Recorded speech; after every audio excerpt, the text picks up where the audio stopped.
Welcome to पुष्पांजलि Sanskrit classes. आज का विषय हमारा है अलंकार। अलंकार शब्द की व्युत्पत्ति, उसका अर्थ और उनके भेद के बारे में आज हम पढ़ेंगे। अलंकार शब्द से व्युत्पत्ति। अलंकार शब्द की व्युत्पत्ति। अलंकार शब्द अलम पूर्वक क्री धातु तथा घ्य प्रत्यय योगेन संयोजित अस्ति। जो अलंकार शब्द है वो अलम पूर्वक क्री धातु तथा घ्य प्रत्यय के योग से संयोजित है। अर्थात जो अलंकार शब्द है वो क्री धातु से मिलकर बना है और घ्य प्रत्यय के योग से। यस्य अर्थम अस्ति, जिसका अर्थ है आभूषणम, अर्थात अलंकरोति इति अलंकार है। जिसका अर्थ क्या हो गया? आभूषण, अर्थात जो आभूषित करता है वह अलंकार कहलाता है। अलंकरोति मीन्स होता आभूषित, जो आभूषित करता है वह अलंकार है। अस्मिन् व्युत्पत्ति नाम आधारे अलंकार से अर्था अस्ति। अर्था अस्ति का विच्छेद है अर्थ जमा अस्ति। इस व्युत्पत्ति के आधार पर अलंकार का अर्थ है यत अलंकृत अथवा शोभितम। यत मीन्स होता जो अलंकृत करता है, अथवा शोभितम करोति अथवा शोभित करता है, तस्य अलंकार कथ्यते, उसे अलंकार कहते हैं। जिस प्रकार स्त्री, इसकी हिंदी में परिभाषा है इस प्रकार भी है, जिस प्रकार स्त्री अपनी सुंदरता की शोभा को बढ़ाने के लिए आभूषण का प्रयोग करती है, उसी प्रकार कवि अपनी काव्य की सुंदरता को बढ़ाने के लिए अलंकार शब्द का प्रयोग करते हैं। अस्मिन् स्पष्ट वर्तते, इससे स्पष्ट है कि यत अलंकार काव्यम शोभायमान करणाय महत्वपूर्ण काव्य तत्व वर्तते। इससे स्पष्ट है कि अलंकार काव्य को की शोभा को करने के लिए, करणाय मीन्स होता करने के लिए, शोभा को करने के लिए या बढ़ाने के लिए महत्वपूर्ण काव्य तत्व है। अब अलंकार से भेद, अलंकार के भेद हैं। अलंकार के भेद शब्दालंकार, अर्थालंकार, उभयालंकार। जिस प्रकार शब्दों से ही आप समझ लो कि शब्दालंकार जो शब्दों की शोभा बढ़ाता है, अर्थालंकार जो अर्थ की शोभा बढ़ाता है, और उभयालंकार, उभय मीन्स होता है दोनों, जो दोनों की शोभा बढ़ाता है वे उभयालंकार कहलाते हैं। शब्दालंकार ये केवलम वर्णानाम शब्दानाम च शोभाम वर्धन्ते ते शब्दालंकार भवन्ति। ये मतलब जो केवल वर्णों की, शब्दों और शब्दों की, च आ गया तो और शब्दों की शोभा वर्धन्ते, वर्धन्ते मीन्स होता बढ़ाता है, शोभियन्ते भी लिख सकते हैं, बढ़ाता है, वे शब्दालंकार होता है। अर्थालंकार है ये अलंकारा अर्थस्य शोभाम वर्धन्ते ते अर्था अलंकारा भवन्ति। ये जो अलंकार अर्थ की शोभा को वर्धन्ते होता बढ़ाते हैं, बनाते हैं, वे अर्थालंकार होते हैं। उभयालंकार ये अलंकारा शब्दानाम अर्थानाम च शोभाम वर्धन्ते। जो अलंकार शब्द और अर्थ, जैसे कि मैंने पहले भी बताया था कि उभयालंकार, उभय मीन्स होता दोनों, तो ये अलंकार शब्द और अर्थ दोनों की शोभा को बढ़ाते हैं।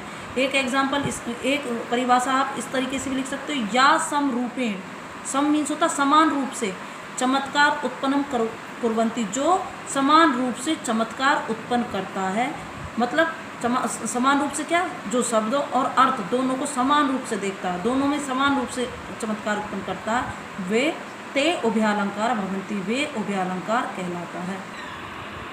अलंकार संप्रदाय के प्रवर्तक आचार्य भाव में वर्तते। जो अलंकार संप्रदाय है उनके प्रवर्तक मतलब रचनाकार आचार्य भाव में है। तो संस्कृत अलंकार के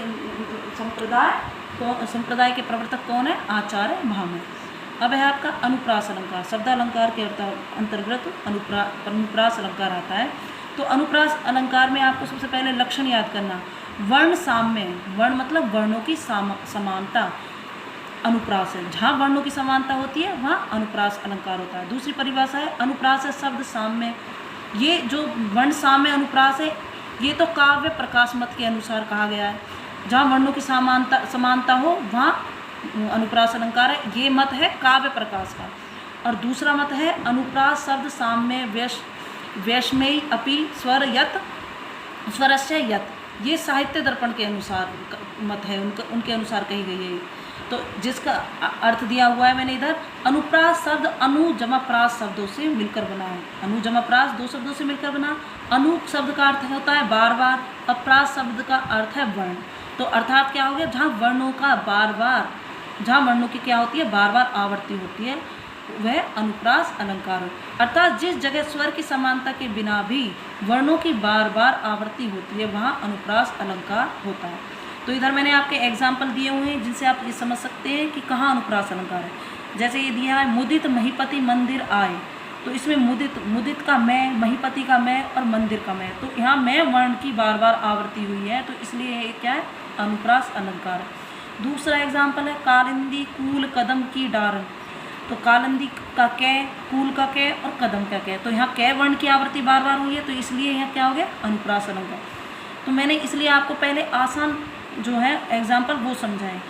तो आपका तीसरा एग्जाम्पल ये है सुबह सलीला सलीला बगहा पाटली संसंग सुर भिन्न वाता, तो इसमें भी सु की स जो है उसकी आवृत्ति लय की आवृत्ति बार बार हुई है, तो इसलिए अनुप्रास अलंकार, अर्थात जहाँ वर्णों की बार बार आवृत्ति हो रही है तो वहाँ अनुप्रास अलंकार है। अब है आपका श्लेष अलंकार है। श्लेष अलंकार का लक्षण है श्लेष्टई पदेरन श्लेष्टई पदेरने कार्याभिधाने श्लेष इष्यते। अर्थ है इसका श्लष्ट मीन्स होता चिपकना, मतलब आकर्षित करना। पदों से अनेक अर्थों का कथन होने पर श्लेषा अलंकार होता है। श्लेष से अर्थम होता है चिपकना। जैसे एग्जाम्पल में समझिए आप, रहीमन पानी राखिए बिन पानी सब सून, पानी गए न उबरे मोती मानुष चून। यहाँ एक ही शब्द है वो बार बार दिया गया, परंतु अर्थ उसका है, जैसे पानी शब्द है तो एक अर्थ दिया है चमक पानी का, एक जगह सम्मान और जल। तो रहीमन पानी राखिए, रहीम जी कहते हैं कि हमें अपनी इज्जत रखना, अपना सम्मान रखना चाहिए, बिन इज्जत के बिन सम्मान के क्या है, सब कुछ सूना है। तो एक पानी का अर्थ दे दिया चमक, एक का दे दिया सम्मान और जल। अन्य उदाहरण दिया है श्लेष का, उछलद भूरी किलाल है सुशुभे वाहिनीपति, मतलब शब्द है इधर किलाल और वाहिनीपति, ये दो शब्द दिए हों तो इनके दोनों शब्द के अर्थ जो हैं एक से अधिक है। तो किलाल का दे दिया इधर रुधिर जल, रुधिर भी है किलाल मीन्स और जल भी। वाहिनीपति है, वाहिनीपति का अर्थ सेनापति भी होता और समुद्र। जहाँ शब्द एक हो और उसके अर्थ एक से अधिक निकले तो वहाँ क्या होता है, श्लेष। श्लेष का अर्थ ही चिपकना होता है कि जब श्लेष अलंकार में एक ही शब्द के अर्थ जो निकले वो एक से अधिक निकले, शब्द एक होगा और उसके अर्थ एक से अधिक होते हैं, तो वो होता है श्लेष अलंकार। यमक अलंकार का लक्षण है सत्य अर्थे प्रतिगर्थया स्वर व्यंजन संघेते कर्मेण तेनव्ये व वृत्ति यमक विन्नी गद्यते।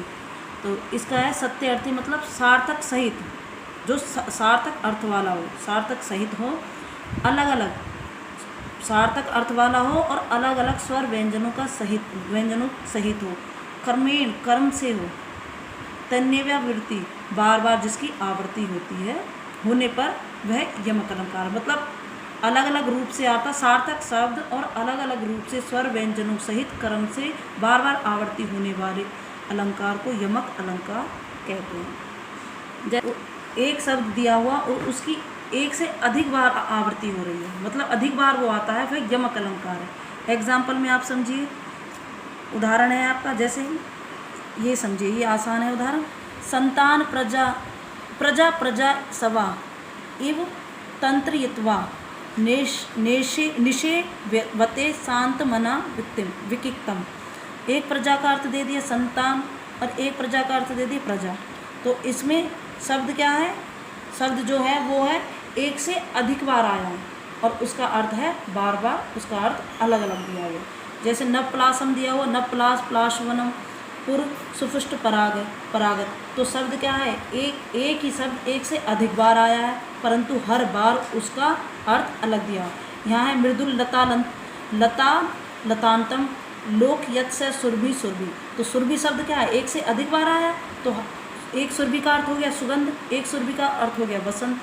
तो शब्द है जो एक से अधिक बार आया है परंतु हर बार उसका अर्थ अलग होता है। तो पराग, एक पराग का अर्थ होता है पुष्प और एक पराग जो दिया उसका निरर्थक है, मतलब कोई अर्थ नहीं है।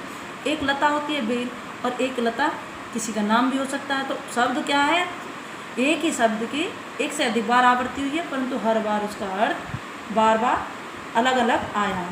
तो आपका यमक और श्लेष अलंकार में जो अंतर है, तो यमक अलंकार में अंतर ये है कि यमक अलंकार में एक शब्द एक से अधिक बार आता है। जो शब्द होगा एक, परंतु अर्थ क्या होगा उसका, शब्द जो है एक और उसका अर्थ अलग अलग होता है, तो वो कहलाता है यमक। और श्लेष अलंकार जो है एक ही शब्द है, एक शब्द के एक से अधिक अर्थ होते हैं। जहाँ एक शब्द के, जैसे आपने पहले पढ़ा था कि रहीमन पानी राखी बिन पानी सब सून, तो वह पानी शब्द है वो क्या है, क्या एक ही पानी शब्द दिया था, परंतु उसके अर्थ क्या थे, एक से अधिक थे, तो वो कहलाया श्लेष अलंकार। और यमक अलंकार जहाँ शब्द एक है और उसकी आवृत्ति भी बार बार आई है, आवृत्ति तो बार बार हुई है और परंतु हर बार उसका अर्थ अलग अलग हुआ है। तो ये यमक और श्लेष अलंकार में अंतर है।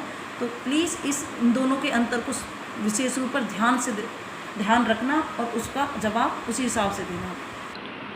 अलंकार का जो नेक्स्ट पार्ट है, भाग है, वो मैं आपको आगे वीडियो में दूंगी।